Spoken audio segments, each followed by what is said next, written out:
This is Taiwan Talk. This is Taiwan Talk on ICRT. Hi, I'm Eric Smith, and thanks for joining me on Taiwan Talk. It's hard to believe it, but the annual Gettin Music Festival, Spring Scream, is about to enter its 19th year when it kicks off this coming long weekend.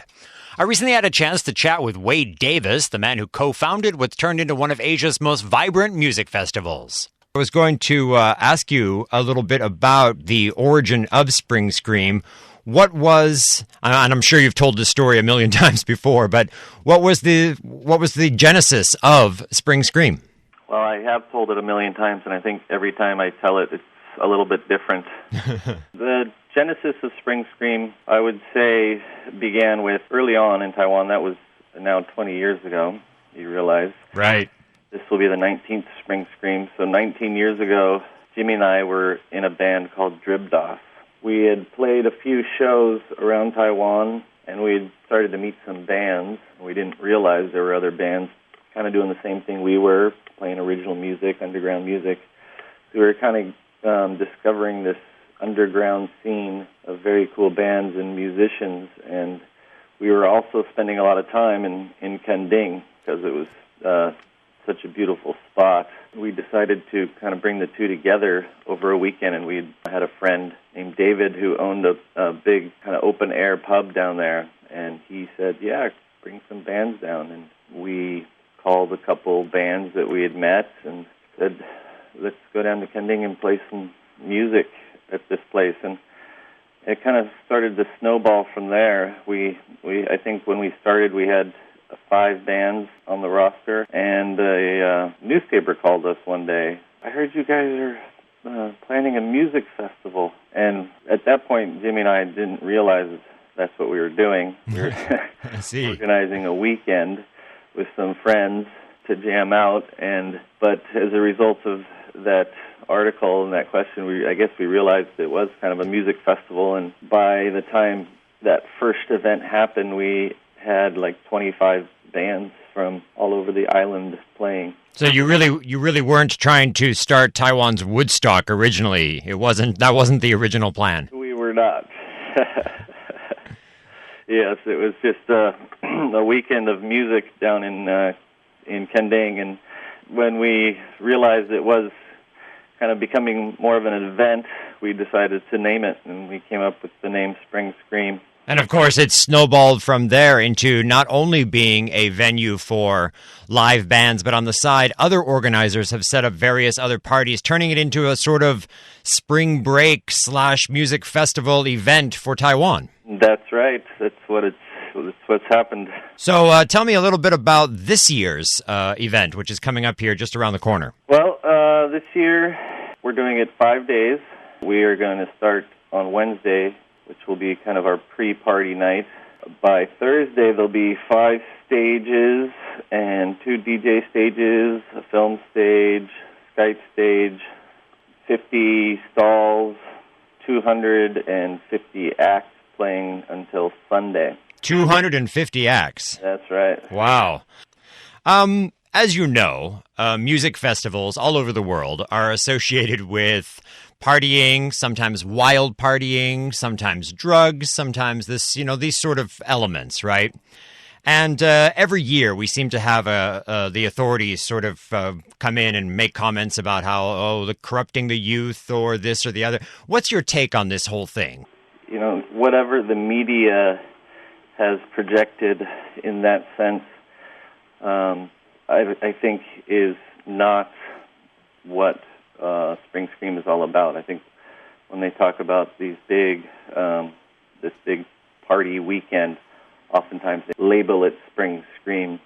But if you come to our event, you'd find that the way the media portrays it is very different. Partying definitely happens at Spring Scream, but you guys are not. You're not a rave party. That's not what we're not Spring. A rave party, and actually, in the 19 years, we've never had any incident where the police have had to come in and do anything. And they're always very supportive of us and our event. That's interesting because you've had 19 years and you say not one major incident. But I was just reading. reading today that at the spring break event at San Padre Island in Texas, there were 4,000 felonies, many of them violent, committed in just one single weekend. Yeah. So by comparison. Very different, yeah. Tune in tomorrow for a chat with Spring Scream's other co-founder, Jimmy Mo. I'm Eric Smith. Thanks for tuning in to Taiwan Talk. This is Taiwan Talk. This is Taiwan Talk on ICRT. Welcome to Taiwan Talk. I'm Eric Smith. By tomorrow night, tens of thousands of people will begin converging on Taiwan's southern beach vacation town of Kending. Many of these people are headed to Kending for one purpose, to be a part of the annual music festival event known as Spring Scream. Jimmy Mo and Wade Davis started Spring Scream 19 years ago, and today I'm speaking to Jimmy by phone about all things Spring Scream. Maybe you can tell me a little bit about this upcoming one, which is just around the corner here. Do you have a favorite band or two that you can tell me about? That's a really hard question. As a music lover, there's easily 200 I could suggest. Wow. But, we curate the list based on quality music of all different varieties, and it's so hard to choose any one because they all have their own merits. What's the festival? What's the selection process for getting into Spring Scream? Who makes the decisions about who gets to play? We've used different selection processes throughout the years, whether it's just us or whether we use a panel of people or whether we actually pull from the ticket buyers. The last couple of years, we've done a combination to get a broad spectrum of opinions and suggestions. This year, we used our opinions and we reached out to people in various parts of the music scene that we thought represented different tastes and styles of music to let us know who they would recommend. And that gave us about 50-60% of the selection, and then it was just intensive listening for days and days and days of the other 300 or 400 bands looking for who has something new to put there. So you've got to listen to 300 or 400 different bands to try to whittle this down to the final selection. 600, yeah. Wow. It started at 600 down to 260, right? That's almost a full-time job. Yeah. Good thing we like listening to music. Yeah. Wade was telling me yesterday that in all the years that you guys have been running Spring Scream, you've never had a serious incident that required police presence or arrests or that kind of thing. I found that rather impressive. Yeah, I do too. It's a beautiful thing about Taiwan, and it's a beautiful thing about this music community is people really are going down there to enjoy themselves. I guess our event is conducive to having a good time and really being in a beautiful setting. And do you think I'm extremely proud of. Do you think there's a possibility that the overcrowding situation that's begun to blossom since, 2005 or so, that will eventually negatively impact the entire spring festival situation in Kending? I find it mind-boggling, the course of progress through the last 20 years. Seemed like it was a good thing for the first few years, and then it kind of ballooned, and it's really made Kending into a different place. So would you support some sort of regulations that would limit the cars or people or anything like that? I don't know. I'm a big advocate of preserving natural beauty, and I think it's a challenge of the national park to hold on to that. I have no particular opinion on policy. I hope they do a good job. Right. Support their efforts. Maybe you can tell me a little bit about what goes into creating Spring Scream. I mean, you've got to set up sound systems, stages. It's a huge undertaking.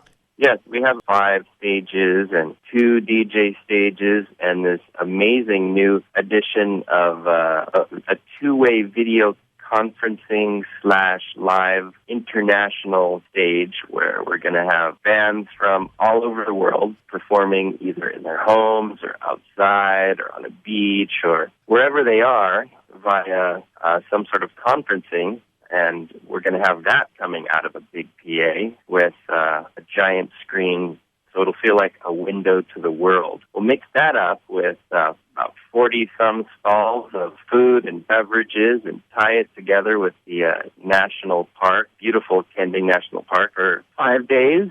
And in the end, we'll leave people with a whole bunch of memories. Well, it sounds like it's going to be a blast once again. Jimmy, thanks so much for talking with us today. Thanks, everybody, and hope to see you all down there. Looks Yeah. like it's going to be a great year with an extra holiday in the middle. Drive safe, and as a national park host, I let everyone know to ID Cho and be Huan Bao, be environmental, recycle your stuff, carpool if you can, and drive safe. I'm Eric Smith, and thanks for tuning in.